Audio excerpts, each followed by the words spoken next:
어디서도 말하지 못했던 속에 있는 저의 이야기를 풀어보고자 글을 한번 써봐요. 저는 몇 년 전 결혼을 전제로 만나고 있던 한 남자와 관계를 끝내고 혼자서 열심히 살아가고 있습니다. 지금 생각해보면 그 남자는 사기꾼이 맞는 것 같아요. 저는 그 사람과 36살 때 만났는데 그때 제 나이가 30대 중후반이었음에도 불구하고 저는 결혼 생각은 전혀 없었고 오로지 돈 생각뿐이었던 것 같아요. 삶에 너무 찌들어 있기도 했고 결혼은 사치라는 생각이 너무 강해서 사랑에 관심이 없었습니다. 제가 연애를 정말 오랫동안 안 해서 설레는 감정을 느꼈던 기억도 희미해지니 한동안은 제가 사랑을 느끼지 못하는 사람인가 라는 생각도 많이 했던 것 같아요. 그런데도 딱히 개선하려는 노력을 안 했습니다. 그런데 저에게도 연애세포란 것이 있긴 하더군요. 저는 평소에 일중독자라 주말에도 카페에 가서 컴퓨터 자판을 두드리며 업무를 보곤 하는데 저희 집 근처에 조용하고 일하기 좋은 카페가 있어요. 저는 적어도 한 달에 2번은 꼭 가서 몇 시간 동안 앉아 있다가 옵니다. 평소처럼 귀에 이어폰을 꽂고 노트북 자판을 두드리고 있는데 한 남자가 성큼성큼 다가와서는 저기 너무 마음에 들어서 그런데 혹시 전화번호 좀 주실 수 있을까요? 라고 하는 겁니다. 저는 생애 처음으로 제 번호를 달라는 사람을 보니 왠지 모르게 심장이 뛰기 시작했고 36살의 소녀스러워지더라고요. 네? 제 전화번호요? 네, 부담스러우시면 안 주셔도 괜찮아요. 그 사람은 한국인의 동양적인 얼굴과는 달랐고 외국 사람처럼 쌍꺼풀도 진하고 코도 높은 서양 사람 같았어요. 그런데 한국말도 굉장히 능숙하고 또박또박 발음을 잘하더라고요. 잘생긴 그 사람이 저도 마음에 들어서 전화번호를 건네주었습니다. 그러고 그 사람이 제 테이블로 자신의 짐을 다 옮겨서는 저희는 거기서 몇 시간 동안 시간이 가는 줄도 모르고 이야기를 나누었습니다. 이야기를 하면서 알게 된 게 그 사람은 외국인이 맞았고 지금은 한국에 들어와서 취업 준비를 하고 있다고 했습니다. 한국어를 잘하는 이유는 한국이란 나라가 너무 좋아서 한국어 공부를 굉장히 열심히 했다고 하더군요. 이름은 잭슨이라고 했어요. 저는 한 번도 외국인 친구와 이야기를 나누어 본 적이 없는데 외국 남자와 친해지게 되니까 기분이 신기하고 세상을 넓게 바라보는 기분이 들더라고요. 저는 잭슨을 친한 친구라고 생각하려 했지만 잭슨은 그러지 않았는지 저를 본 첫날부터 제 손을 덥석 잡고는 했죠. 저는 그런 잭슨이 싫지 않았고 저도 마음을 열었습니다. 잭슨과 저는 일주일에 5번 이상은 꼭 만났는데 오래 보진 못해도 10분이라도 보기 위해 만나거나 제가 잭슨이 사는 곳으로 가고 잭슨이 제가 사는 곳으로 오고 하면서 저희의 관계는 깊어져 갔습니다. 잭슨은 취업 준비를 하느라 아침에는 독서실을 가고 저녁에 제가 퇴근할 시간에 맞춰서 독서실에 나오고 저를 만나고 난 뒤 고시원에 가서 잠을 자요. 저희는 아직 확실히 연애를 하는 것은 아니었지만 그래도 좋아하는 감정은 있었습니다. 잭슨은 저에게 사귀자고 했지만 저는 솔직히 잭슨이 미국으로 가면 장거리 커플이 되니까 서로 힘들 것 같아서 잭슨이 좋았지만 계속 거절을 하고 있는 상황이었죠. 잭슨도 제 걱정을 눈치챘고 우리는 잘 헤쳐나갈 수 있다며 너무 부담 갖지 말라고 했습니다. 잭슨은 당분간은 한국에 있지만 사귀는 사이가 되면 미국으로 자주 가서 부모님께 저를 소개해주고 싶다고 했어요. 잭슨은 적어도 3개월에 한 번은 꼭 미국으로 가서 몇 주 동안 있다가 온다고 하더라고요. 잭슨이 미국에 가 있는 동안 제가 좋아하는 일을 하면서 바쁘게 살다 보면 시간이 금방 갈 것 같아서 잭슨의 끈질긴 설득 끝에 그날 잭슨과 사귀게 되었습니다. 잭슨은 고시원에서 살다 보니까 항상 데이트는 저희 집에서 하거나 저희 동네에서 했어요. 한 번도 잭슨이 사는 곳엔 가본 적이 없지만 잭슨 말로는 자기도 처음 가보는 곳이라 지리도 잘 모르고 구석에 있어서 아무것도 할 게 없다고 하더라고요. 잭슨은 항상 저를 보러 버스를 타고 40분을 와주었습니다. 그런 잭슨의 모습을 보니까 몇십 년 동안 잠재워져 있던 연애세포가 한 번에 폭발을 해버렸고 그 남자에게 완전히 빠져버렸죠. 잭슨이 미국에 가 있는 몇 주 동안은 제 할 일에 집중하면서 시간을 보냈고 몇 주 뒤 잭슨이 오면 다시 행복하게 연애라니까 일도 잡고 사랑도 잡는 현대인이 된 것 같은 기분에 너무 행복했어요. 저는 이대로 죽어도 여한이 없을 것 같다는 생각까지 했습니다. 잭슨과 평소와 다름없이 저희 집에서 요리를 해먹고 같이 앉아서 놀고 있는데 저는 아무렇지 않게 잭슨, 우리 결혼할까? 라고 말을 했습니다. 저는 당연히 이때까지의 잭슨의 모습을 보면 제 물음에 좋다고 할 줄 알았는데 갑자기 식은땀을 흘리면서 당황을 하는 거 있죠. 잭슨의 동공이 흔들렸고 응? 결혼? 이라는 말만 되풀이했습니다. 잭슨은 저와 사귀는 동안 취업에도 성공했고 자리도 얼추 잡았기에 이제 저는 결혼을 하고 싶었는데 잭슨은 놀랐는지 대답을 주저하더군요. 결혼? 내가 아직 너를 책임질 마음의 준비가 안 됐나 봐. 조금만 기다려줘. 우리 부모님한테도 말해야 하고. 잭슨, 혹시 나랑 결혼하기 싫어? 무슨 소리야. 내가 너 아니면 누구랑 결혼해? 라며 저에게 조금만 기다려달라고 하더군요. 저는 한 번도 잭슨의 부모님을 뵌 적이 없었지만 그래도 사진으로는 몇 번 본 적이 있어서 얼른 미국으로 가서 인사도 드리고 잭슨이랑 결혼해서 행복한 가정을 꾸리고 싶었습니다. 그런데 며칠 뒤 잭슨이 뜬금없이 저에게 우리 결혼하자 라고 말을 하더군요.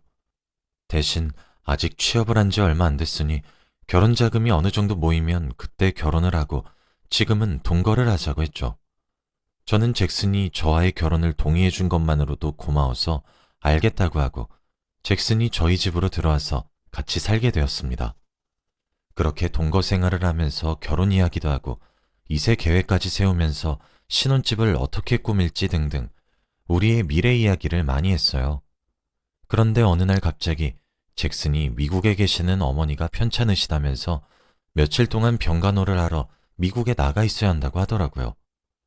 저는 너무 걱정되어서 같이 가자고 했지만 괜찮다며 저를 말렸고 천천히 와도 되니까 병간호 잘해드리고 오라고 했어요. 잭슨은 5일 뒤에 온다고 한 뒤 제 곁을 떠나 미국으로 갔습니다. 그런데 미국으로 간 지 일주일이 지났는데도 잭슨은 한국으로 돌아오지 않더라고요. 원래 미국으로 가면 연락이 잘 되는데 그때는 병간호하느라 바쁠 것 같아서 연락을 하면 민폐가 될 것 같아 기다리기만 했어요. 그런데 결국 열흘이 지났고 저는 혹시나 어머니가 잘못된 건 아닐까 싶어서 잭슨에게 카톡을 해보니 괜찮다고 하더라고요. 그런데 한 보름을 더 있겠다고 온다고 하는 겁니다. 그래서 그러면 내가 월차 내고 미국으로 가겠다고 하니까 극구 말리면서 집안 분위기 안 좋아서 오면 안 될 것 같다고 하더라고요. 저는 어머니가 무슨 병에 걸리셨길래 거의 한 달을 병간호를 해야 하는지 궁금했고 회사 일은 어떻게 하고 미국에 가 있는 건지 싶었죠. 잭슨이 걱정되기도 했지만 일 중독인 제 입장에서는 이를 무책임하게 내팽겨친 잭슨이 조금은 한심하게 보이긴 했어요. 그래도 어머니가 아프다는데 거기다가 화를 낼 수도 없어서 일단 알겠다고 했죠. 그렇게 거의 한 달이 지나서 본 잭슨의 모습은 살이 더 쪄서 포동포동한 모습으로 왔습니다. 병간호를 하고 아픈 어머니를 보면 마음고생하느라 밥도 못 먹었을 것 같아서 진수성찬을 차려놨는데 얼굴을 보니까 뭘 많이 먹었는지 볼살이 가득하더라고요.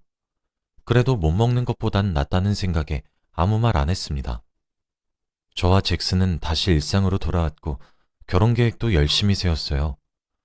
제 생각에는 잭슨이 이 정도 돈을 모았으면 이제 결혼을 진행해도 괜찮을 것 같았는데 계속 나중에 하자고 조금만 기다리라면서 미루더라고요.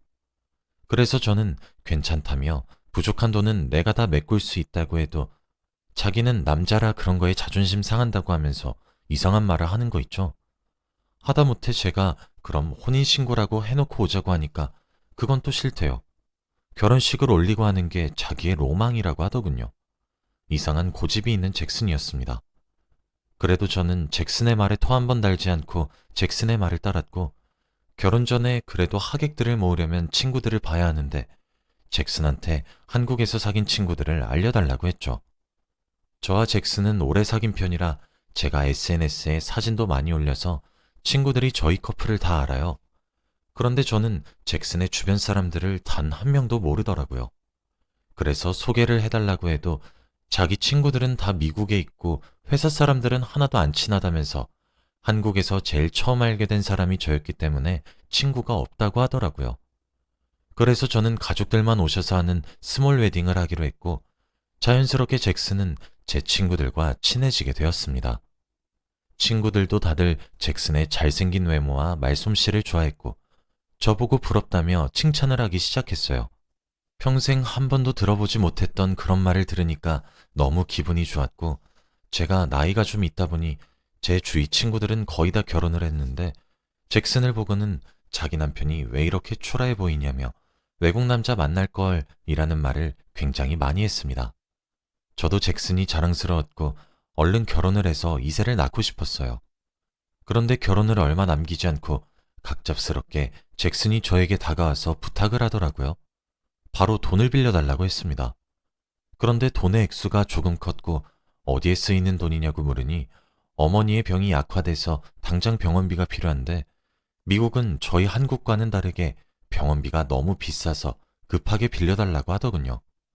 아직 혼인신고도 안 해서 조금 걱정되긴 했지만 저는 간절하게 저에게 부탁을 하는 잭슨을 보니 마음이 아파왔고 천천히 줘도 되니까 괜찮다는 말을 하면서 잭슨에게 3천만 원을 보냈어요. 저는 태어나서 단 한 번도 미국에 가본 적이 없었기 때문에 미국의 병원비 값에 놀라긴 했지만 그냥 그 나라는 그런가 보다 하면서 넘겼죠.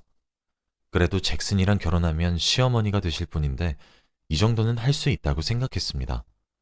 잭슨도 너무 고맙다며 저밖에 없다면서 감사해했고요. 잭슨이 은행으로 가서 미국으로 돈을 보내고 오겠다면서 나갔고 저는 오랜만에 집 청소를 하고 싶어서 집 이곳저곳을 닦고 쓸고 했습니다. 그런데 장롱 안에서 오래된 잭슨의 가방이 나오더라고요. 저와 잭슨이 연애하기 초반에 잭슨이 취업 준비를 하면서 매일 가지고 다니던 가방인데 그 속에는 취업 관련된 책이 너무 많더라고요.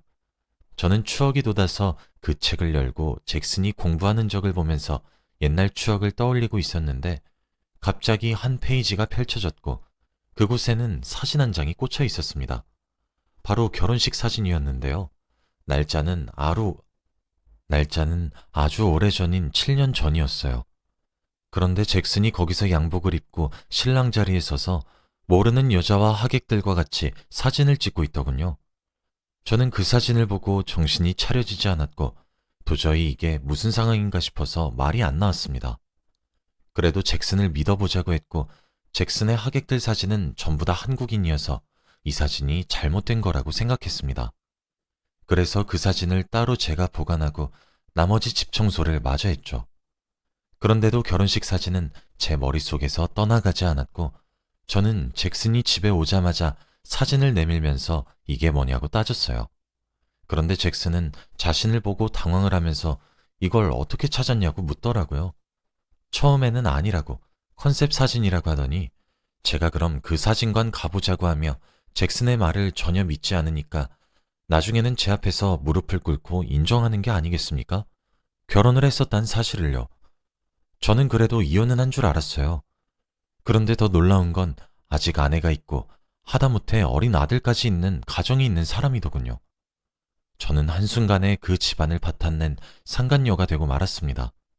하늘이 무너졌고 드디어 잭슨이 저와 결혼과 혼인신고를 미루었던 이유를 알게 된 것이죠.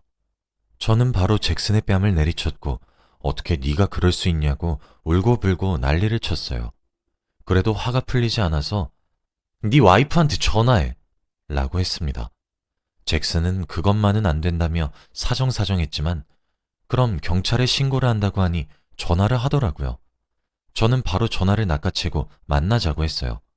잭슨 없이 잭슨의 아내와 단 둘이서 커피숍에서 만났죠. 그래서 저는 1시간에 걸쳐서 저와 잭슨의 관계에 대해서 설명하고 이때까지 있었던 모든 일들을 다 말했어요. 점점 갈수록 잭슨 아내의 얼굴이 어두워지더라고요.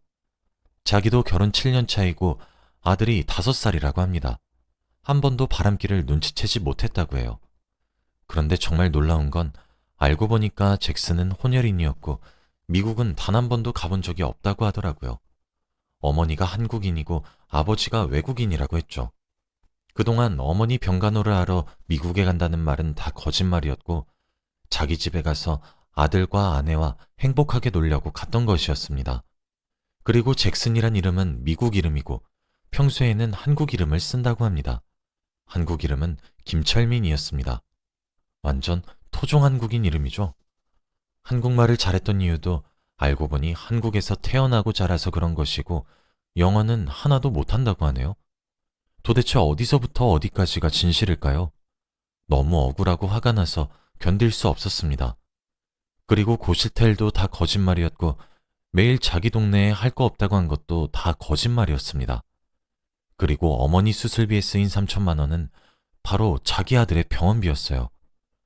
아들은 태어날 때부터 심장이 약하게 태어나서 수술을 자주 하는데 병원비가 필요해서 저한테 가져간 겁니다. 제 남자친구 아들의 병원비를 제가 대다니요. 저와 그 여자는 한동안 말을 나누지 않았고 서로 생각 정리를 했어요. 그 여자는 아직 아이가 어려서 이혼은 힘들 것 같지만 같이 살지는 않을 것 같다고 했고 저는 김철민을 고소한다고 했습니다. 그 여자도 그게 좋을 것 같다면서 따끔하게 죗값 치르게 해달라고 했고 저는 경찰서로 달려갔어요. 그런데 경찰은 제가 하는 말들을 믿을 수 있는 증거가 없다면서 증거를 가지고 오라고 하더라고요. 제가 하는 말들은 모두 다 심증이고 물증이 없다고 합니다. 맞는 말이긴 했지만 그 사기꾼을 제 손으로 콩밥을 못 먹이는 게 너무 억울해서 어떻게든 물증을 만들려고 노력을 해봤지만 되지 않았죠. 결국 사기 증거는 찾지 못했고 저에게 빌린 3천만 원으로 신고를 했습니다. 얼마 뒤 김철민 아내의 이름으로 돈이 입금이 되었더군요. 아마 빚을 지고 돈을 갚은 것 같습니다. 저는 그 사람의 짐을 다 내놓고 비밀번호도 바꾸면서 관계를 끊어버렸는데 연락이 계속 와서는 너와 함께한 모든 시간은 다 진심이었어. 라며 사랑해. 우리 다시 잘해보면 안 될까? 라는 말을 하더라고요. 그때 알았죠.